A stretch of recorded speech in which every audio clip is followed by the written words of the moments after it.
Hello, and thank you for tuning into this very special 30-minute edition of All Things Manchester. My name is Tom Topping, and I'll be your host.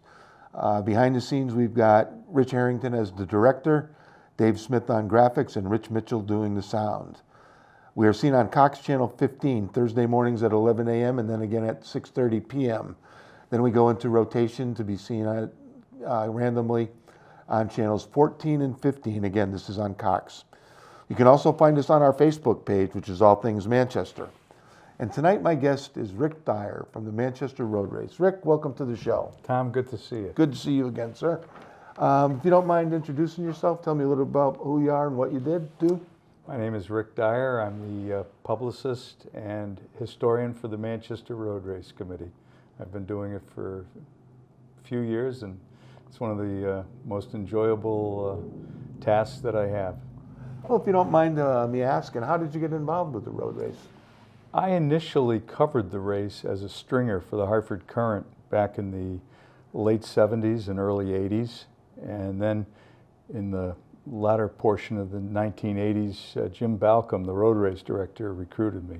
And I started out doing press releases, and I'm involved with that, also with the race history, and I also coordinate Veterans Row, which is a tribute that the road race has for veterans on race day. Well, I'd like to talk a little bit about Veterans Row. That's actually where we met the very first time.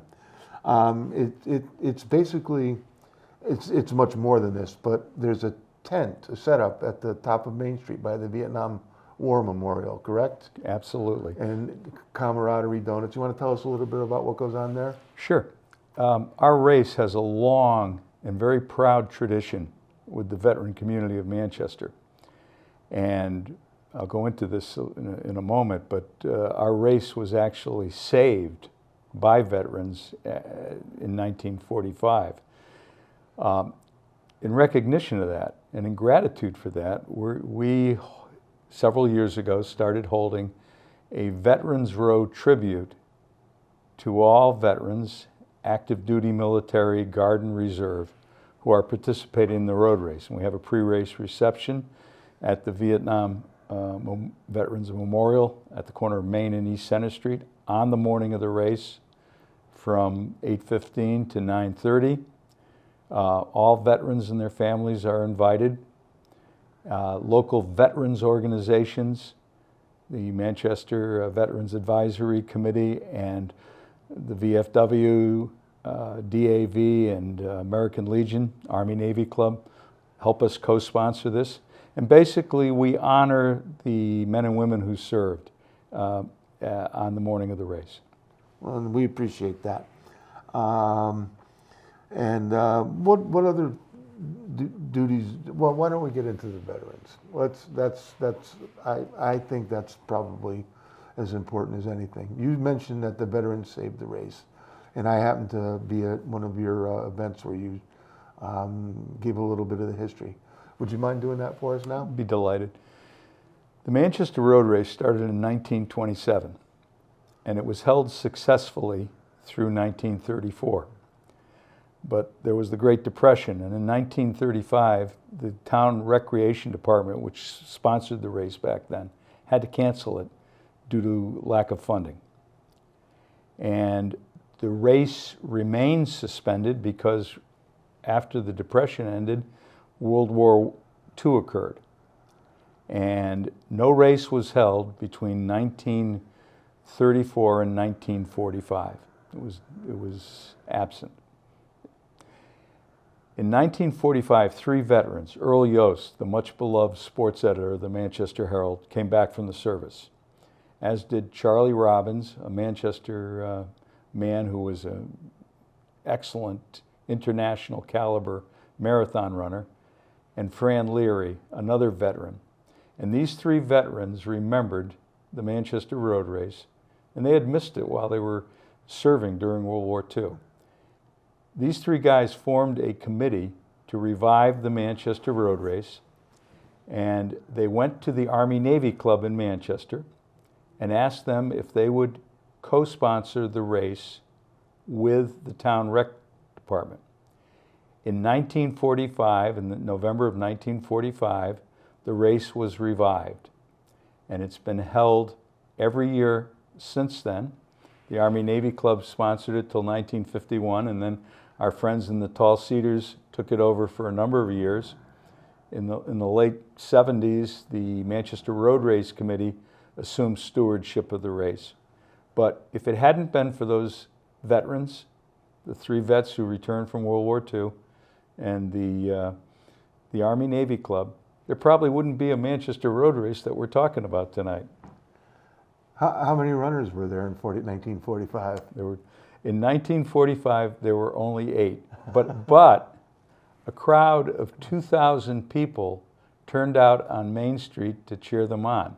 And the race has grown and grown and grown to where now it's, last year we had in excess of 12,000 registered runners. And some years we have even more. One year we had, in recent times, we've had up to 15,000. So from that little acorn that was started because 3 veterans cared, the race has just grown and grown and grown. Well, as the historian, you must have some great anecdotes and stories that you might want to share with our audience. Do you mind going into something? Because I know you wrote this book, which, by the way, is available at the Manchester Public Library. I think you told me they have 6 copies. They do. So you can tell us a little bit about how the race grew and what historical moments stick out in your mind. I just want to add that I co-authored the book. I apologize. With Jerry O'Connor of the Road Race Committee and John Long, who was a former Hartford Courant photographer. And the 3 of us collaborated back in 2011 to produce that book for the Manchester Road Race Committee. The book is somewhat dated now because we had it published in 2011. But as to the history of the race, it's an accurate, we believe, history of how the race grew and grew and grew. There are 12,000 people who signed up to run the race last year, and there are 12,000 stories every time we hold this. That's true. Every time we hold this race, but there are just so many wonderful events that occurred. A couple that come to mind are the 1945 race where Charlie Robbins helped not only did he serve on the committee, but he went out and won the race that year. And from that, the race just kept growing each year in succession. Another favorite story of mine is the 1961 race when back then women, due to, I think, archaic rules of the sports governing body, the AAU, women weren't allowed to run in any race longer than half a mile, and they weren't allowed to run with men. And in 1961, 4 women showed up, and they ran in the road race. It was a major thing back then. It was unheard of. The first woman to cross the finish line was a woman named Julia Chase. She's now Dr. Julia Chase Brand. But it was an act of gentle protest that really opened the floodgates to allow women to run long-distance competitions. So that sticks out in my memory as one of my favorite road races. Other things that come to mind are the 9 wins by Amby Burfoot, the Boston Marathon runner and great Wesleyan University runner. He's still running, and he's going to run his 63rd consecutive road race this Thanksgiving. He hasn't missed a road race since he was a senior in high school. And I was 3. And you were 3. and he has run in it 63 consecutive years. I also think about after the Burfoot days when some of our Eamon Flanagan, who was the road race president, and his friend P.J. Tierney decided that they would recruit Irish runners. And they brought in some of the best distance runners from Ireland who also happened to be some of the best runners in the world. The Irish Connection was born at the Manchester Road Race, and there was a number of years in the late 70s and 80s when these great Irish runners, John Tracy and Eamon Coughlin, John Doherty, Mark Carroll, came to Manchester and dominated the race. John Tracy was a silver medalist in the Olympics in the marathon, and Eamon Coughlin was one of the world's greatest indoor milers. And that really catapulted the Manchester Road Race from a successful regional race into an international race, which is now world famous. I lived around the corner from Dr. Flanagan, and he was big. He had the Irish Connection, several of them over the house from time to time. Amby Brofoot was a member of everybody's family at one time. We all felt like we knew him. We all rooted for him. First of all, he was incredibly recognizable. He did win his share of races. And then we talked about a little bit about women. And women started getting awarded prizes a little bit later on after I think it was in the 70s. You're correct. Those 4 women who ran the races initially and weren't allowed to have their times recorded, or they weren't given number bibs, they ran that. Julia Chase Brand and several other women ran that in 1961. In the 70s, women were finally allowed to run in longer distances and in races with men. The race, we were constrained by the rules of the sports governing body, but when those rules evolved and frankly caught up with the times, the women were allowed to run, and they did very well, and we started awarding women prizes in 1977. They were first allowed to officially run in 74, but there were no separate prizes. And then in the late 1970s, we established separate prize category for women. They now have prize parity with the men, and the women and men champions receive the same prize and are accorded the same respect. How the women running in the races changed the face of the race in a lot of ways. Do you know how many women run it now? Not by number, but we're going to have to estimate here, but it's more than 50% of our field. So if we have a field of 12,000 plus registered runners, you can expect that more than 6,000 of those competitors are females. The inclusion of women was a wonderful thing for the Manchester Road Race, and it changed the face of the Manchester Road Race much for the better. Didn't it sort of, back when in 61, that sort of started the forcing of the hand of allowing women to run? It absolutely. That was a historical event. That was a major thing. I went to that race with my dad, who was covering it for the Hartford Courant at the time. And the electricity in Manchester was palpable. It was Life magazine sent a photographer, and Sports Illustrated sent a photographer, and there was a photo feature in both magazines about Julia Chase Brand's participation in that race. It was a monumental thing, and I've interviewed Julia, and she was told that what happened that day in Manchester opened the doors for women. It didn't happen immediately. The rules weren't changed overnight. Yeah. But her act of gentle protest, by running the race, opened the floodgates for women who rightfully were allowed to compete.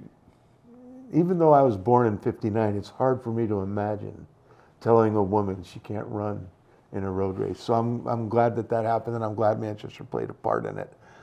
Is there any particular race? And I remember snowstorms and all sorts of, because nature affects everything. Were there any particular years that were hard. You had some significant obstacles to overcome. I don't ever remember the road race even being delayed. There may have been a slight delay, but it's always run. There was a large snowstorm in the early 70s, 10 inches of snow. The runners were literally just a few minutes behind the snowplows, which were going around the loop course to make sure that they could do it. And they ran the race that year, and there was 10 inches of snow on Thanksgiving Day. Obviously, the biggest obstacle in recent history was 2020 when we had COVID. And because of the severity of the pandemic, we weren't able to hold an on-site race that year, but we held a virtual race using a telephone app, and over 2,300 runners signed up to compete in the Manchester Road Race that year. They ran the course distance in excess of 4.7 miles. They had their times officially recorded. We didn't give out prizes that year, but 2,300 runners signed up, paid an entry fee, and we were able to give money to charity that year. It kept the race alive. We still have a virtual race, but in that year, that was possibly, I think, the biggest obstacle. So we've had weather, we've had pandemics, but we've had the race continually since 1945, even though one year during the pandemic we had to do it virtually. And that's worked out very well because I've heard stories separate from what I've heard from you about the road race, but specifically from military people, where they were on their base on Thanksgiving Day, and it might be 4 o'clock in the morning or 4 o'clock in the afternoon, but they started at 10 o'clock in Manchester, and they ran the road race, and they just felt home for a minute. That's another wonderful memory. A few years back, we had Connecticut National Guard troops, like they are now, but then they were deployed to Kosovo on a peacekeeping mission. They were at Camp Bondsteel, which is named for a Medal of Honor winner. And they were deployed there, and they reached out to us and said, hey, we want to run in the Manchester Road Race. We didn't have the telephone app now that puts the course picture on your screen and uplinks your time to the Manchester Road Race. But what we did do was say to them, you run a race, send us your results, you run it on Thanksgiving Day, we'll count it as an official finish for everybody who runs. And they did. They had the race at Camp Bondsteel. They ran in solidarity with the runners here in Manchester. It was a wonderful thing. It was a morale booster for them. And you know what, Tom? It was a morale booster for those of us on the Manchester Road Race Committee, thinking that those troops who were away from home on Thanksgiving were with us in spirit on Thanksgiving Day. It was absolutely fantastic. We made a lot of friends that day with the National Guard and the troops who were deployed. Some of those troops have been wonderful to us since then. They come back every year and run with us now on site and here in Manchester, and they're great supporters of the Manchester Road Race. That doesn't surprise me because it's symmetric. I know that you do a great job supporting. For just a second, I'd like to go back to Julia because there was a question I should have asked. Go ahead. What was her reception in town? People, number one, were amazed that a woman at that time, it was unheard of for a woman to run a 5-mile road race. And she ran it. She had been training. She worked out with Johnny Kelly, who was a 6-time Manchester Road Race champion and one of her mentors. And the reaction, she said, when she ran in the race, the reaction from the male runners, and they were all male runners, was she was pleased because they were encouraging. If she'd pass a guy, they'd say, "Atta-way, go get him." And she actually placed, I think, 33rd out of 45 runners, so she beat a handful. Yeah, sure. She beat a fair number of men, and she said that it was encouraging. As I recall, the reaction was there wasn't a lot of negativity, and people were just amazed and it really was the opening of a door for female long distance runners. Is there any other stories that you've got that you think might interest our viewers that they might not have heard of? Because, you know, you get people like me that probably, I remember, you know, most of the races because I've been to 60 of them. But is there something other that people might not know that you might find interesting to share with us? I think one of the most unique things about the Manchester Road Race is that we have world-class runners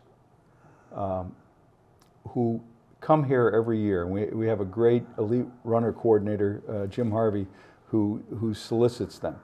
But in addition to these world-class runners, you have people who dress up in turkey costumes. Yep. You have the moms and dads who walk the race. You have high schoolers and kids from everywhere. Now think about it.